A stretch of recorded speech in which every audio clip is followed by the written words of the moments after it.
سلام، به کانال فیلم استوری پلاس خوش اومدین.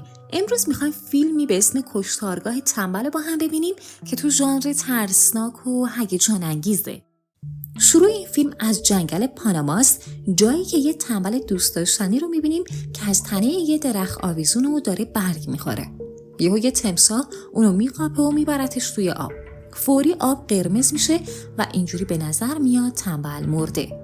اما در کمال تعجب میبینیم که اون زنده میمونه و صحیح و سالم از آب بیرون میاد. خیلی زود چند تا شکارچی غیرقانونی بیهوشش میکنن و توی یه گونی میبرنش. وقتی اونو از اونجا میرن، دوربین آبو نشون میده و میبینیم جنازه تمساح رو آبه. معلوم میشه تنبل با مزدمون با چنگاله تیزتر از تیغش تمساحو کشته. بعدش میبینیم صحنه عوض میشه و میره روی 2 دختر به اسمای امیلی و مدیسون که توی یه مرکز خریدن. به نظر میاد اونا دانشجوی سال آخر کالج باشن. وقتی که اون دور و بر ول میچرخن، دارن برای 4 سال گذشتهشون که هیچ کار مثبتی توش انجام ندادن جز عضویت توی یه انجمن خواهری دانشجویی افسوس میخورن. اونا همزمان با هم پروفایل شبکه اجتماعی رئیس مشهور انجمن کالجشون بریانا رو باز میکنن که بیشتر از 30,000 فالوور داره. امیلی واقعا میخواد رئیس بعدی خودش باشه، اما همزمان توان رقابت با بریانای معروفو نداره. مدوسون سعی میکنه تشویقش کنه. به این نکته اشاره میکنه که فقط چون بریانا فالوورای زیادی داره به این معنی نیست که اون دوستی هم داشته باشه. اما برخلاف اون، امیلی هم دوستاشو داره، هم یه دوست پسر مهربون.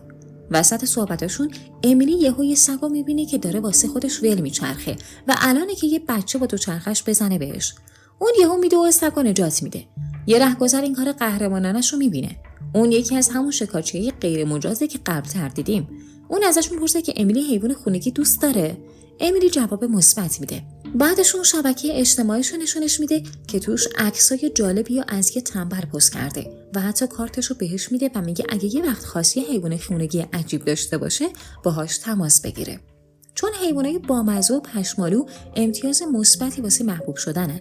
توی صحنه بعد ما میبینیم که بریانا با یه رفتار سلطه‌جویانه وارد کلوب خانوما میشه و با وجود رفتار افاده‌ای و گستاخانش هیچ کی اونقدر شهامت نداره که رو حرفش حرفی بزنه، چون اون معروف‌ترین دختر کالجه. زمان رأیگیری نزدیکه و بریانا برای انتخاب دوباره‌اش به عنوان رئیس انجمن تلاش میکنه. همون موقع امیلی و مدیسون با لوازمشون از راه میرسن تا برن تو اتاقای جدیدشون. بعدش امیلی جلوی یه برج که روش عکس تموم رئیسای قبلی رو چسبوندن وایساده. بین اونا یکیش عکس مادرشه. وقتی داره بهش نگاه میکنه، یه مسئول انجمن نزدیکش میشه که اسمش می فلاوره. امیلی ازش میپرسه که آیا مادرش رئیس خوبی بوده یا نه. می فلاور در جواب میگه که تا امروز اون یکی از مهربونترین رئیسای اونجا بوده، چون همیشه دوستاشو توی اولویت میذاشته. اون با این باور که امیلی هم مثل مادرش مهربونه پیشنهاد میده که اونم واسه ریاست رقابت کنه. اما امیلی هنوز مطمئن نیست. همون شب امیلی پروفایل بریانا رو چک میکرد که به عکساش با چند تا حیوان خونگی وحشی برمیخوره.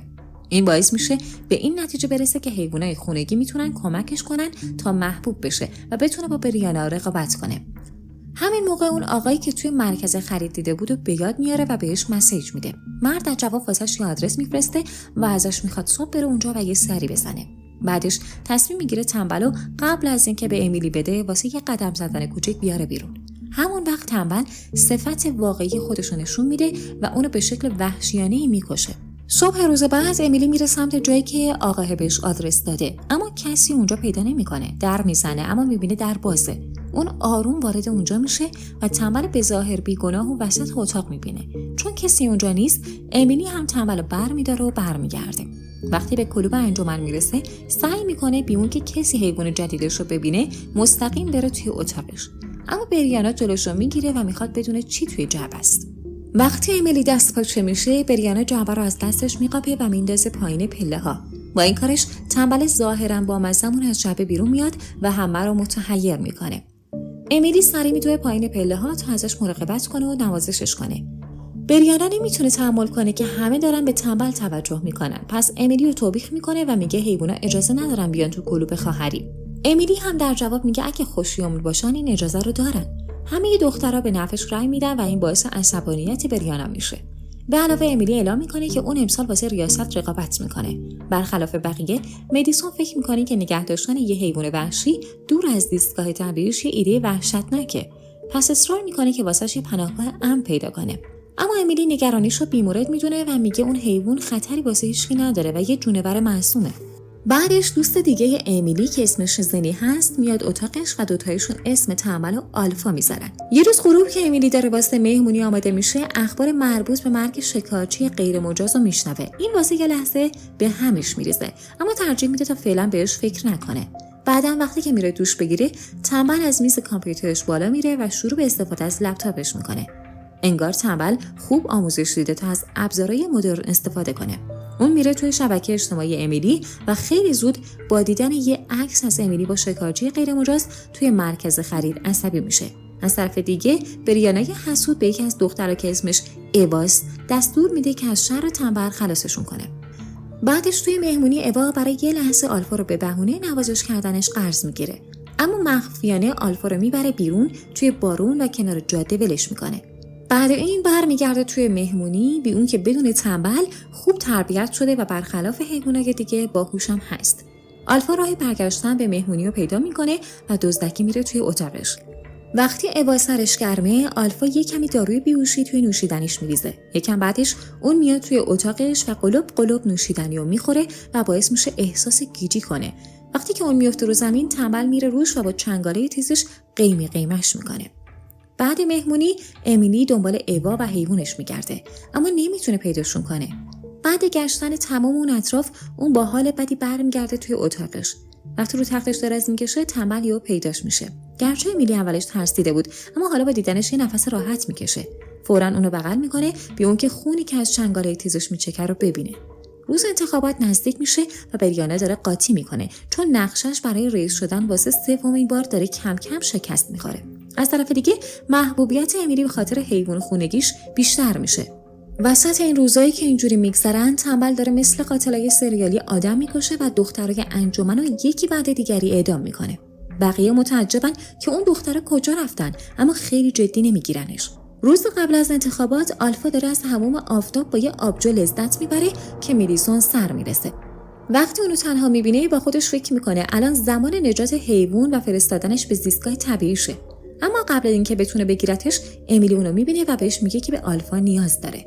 مدیسون سعی میکنه واسش توضیح بده که این درست نیست، اما این فقط یه جر و بحث بی‌نتیجه بین دوتا دوست خوبه. وسط این قیل و قال، تنبل گوشی مدیسون از جیبش میقاپه و پرتش میکنه وسط خیابون. اون میره تا گوشیشو برداره، اما همه چی به یه تراژدی ختم میشه، چون یه ماشین با سرعت بهش میزنه و بعدش سریع مدیسون رو میبرن بیمارستان. امیلی هم همراهشه و البته احساس گناه میکنه و ازش معذرت میخواد.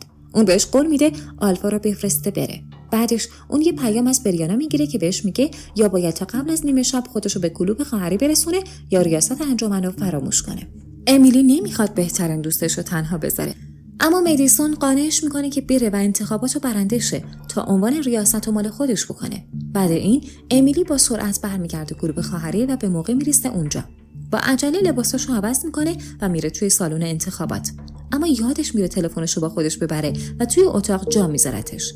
یکم بعد جلسه رأیگیری شروع میشه و امیلی داره هیجان زده تماشا میکنه. درست همین لحظه آلفا دوتا دختر دیگه به اسم آلیسا و داکوتا رو کشته. اون گوشی امیلیو میدزده و میفهمه مدیسون کجاست.